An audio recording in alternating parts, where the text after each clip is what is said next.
मयूरभंज जिला ठाकुरमुंडार अधिष्ठात्री देवी मां बसुळींकर प्रसिद्ध उड़ा पर्व चलित वर्ष कोविड कटकणा मध्य अनुष्ठित हो। एथिपाई मंगलवार दिन यार प्रस्तुति बैठक अनुष्ठित होता।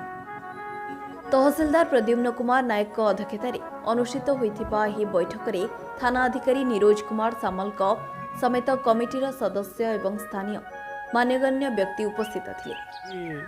प्रशासन एवं उड़ा कमिटी समस्त एकत्रित होई कोविड गाइडलाइन को प्रबल भाव मानी माँ को नियम अनुसार नीति नियम रे उड़ा पर्व होबो एवं जनसमागम को दूर रखी केवल नीति नियम को जति अछि मांकर ताकू संपूर्ण करिया पई बैठक रे स्थिर। चलित वर्ष महाविषुव पणा संक्रांति राति रे मंदिर सम्मुख रे अनुष्ठित हेबाकु थिबा उड़ा पर्व रे बिना भक्त रे उड़ा पर्व चलित वर्ष पालन हेबो। तेबे कटकणा मध्य 25 जन भक्तों नहीं चलित वर्ष उड़ा पर्व पालन हो।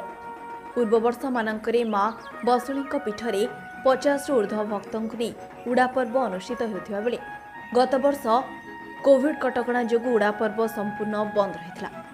मात्र चलित वर्ष मेला किंबा दुकान बजार पर अनुमति दिज्व नहीं बोली प्रशासन पक्षर जणाई दैछन्ति। आज आमर बैठक रे फाइनल करागला जे कोविड नियम अनुसार आम पालन करूँ। मैक्सिमम 25 जन भितर आमर भगता रे कौन भक्त को आसवाई अनुमति दिज्व ना।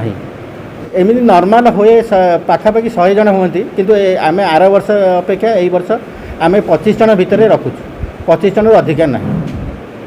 कमिटीर समस्त सदस्य माने उपस्थित थे।